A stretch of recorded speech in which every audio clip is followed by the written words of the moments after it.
আপোনালোকক জনাইছিলোঁ ককা অসুস্থ হৈছে। বৰ্তমান এয়া মোৰ ককাৰ লগত মই এতিয়া দেখিছে আপোনালোকে সুস্থ হৈছে, বহি আছে। তো ককা এতিয়া আপোনাক কেনেকুৱা? ভালে আছোঁ। ভালে আছে? বৰ্তমানতো খোৱা বোৱা ঠিকেই কৰি আছে? বৰ্তমান খোৱা বোৱা ঠিকেই কৰি আছে? এতিয়া ককাৰ কথা আপোনালোকে নিশ্চয় গমেই পাইছে, ককা সুস্থ হৈছে। আপোনালোকে চাই দিব, ককাৰ বিভিন্ন ধৰণৰ অনুষ্ঠানৰ সেইবিলাক ইয়াত বিভিন্ন ধৰণৰ কিতাপ আছে, আপোনালোকে চাই ল'ব পাৰিব। দেখাই দিব অলপ ঘূৰিবিলাক। তেখেতে লিখা বিভিন্ন ধৰণৰ কিতাপ ইয়াতে আছে।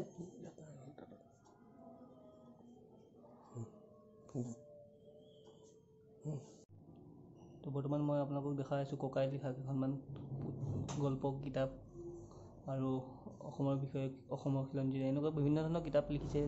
তো সেইকেইখনৰ মই নামবিলাক দেখুৱাই আছোঁ, তো আপোনালোকে চাই থাকক। তো এইখন হ'ল অসমৰ খিলঞ্জীয়া সংজ্ঞা আৰু অসম আৰু অসমীয়া জাতিৰ সংকট।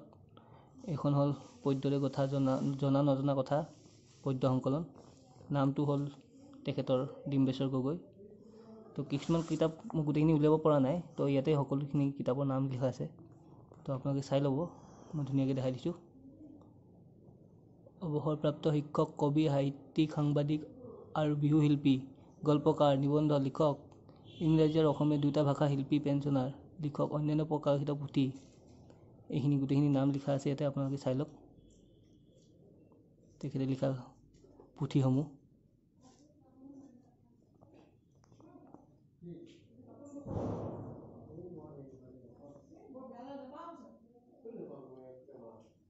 ককাই কণী যুঁজ কৰা ফটোখন। ককাৰ লগত আৰু কোন আছে মই ধৰিব পৰা নাই। ডিচি হয়, ডিচি আছিলে তেখেত। ককাৰ লগত উঠা ফটো সেইখন।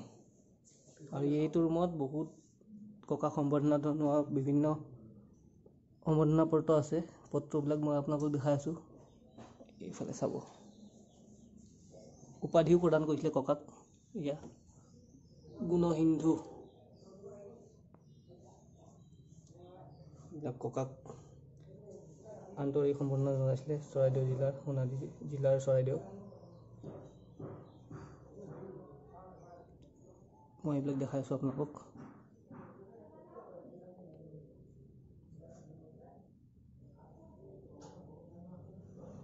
তেখেতে বিভিন্ন ধৰণৰ গল্প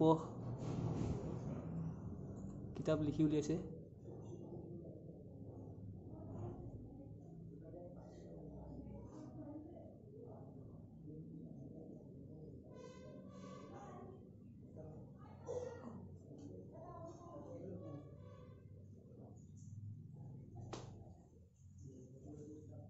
ইয়াতো আছে।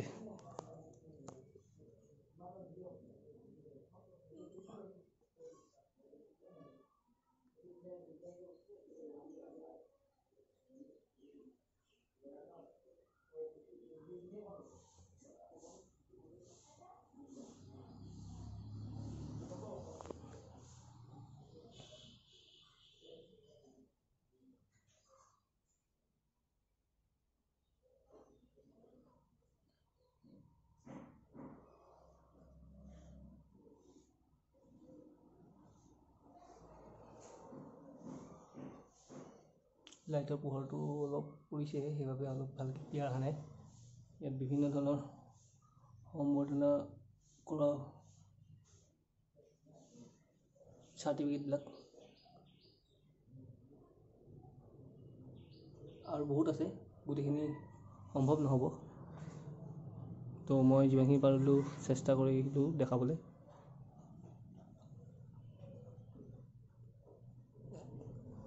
এইজন হ'ল মোৰ মাজৰজন ককা।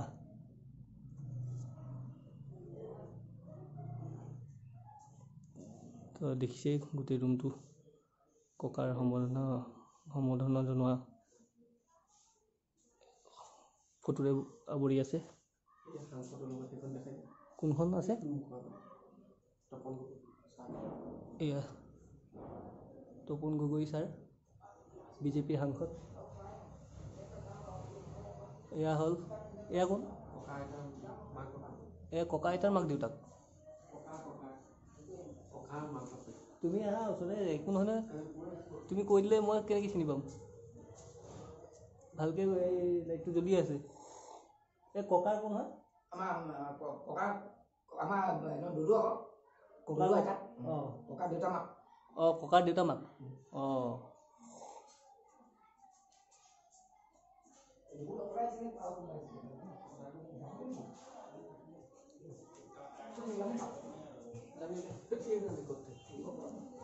এয়া হ'ল মহা ভাইটি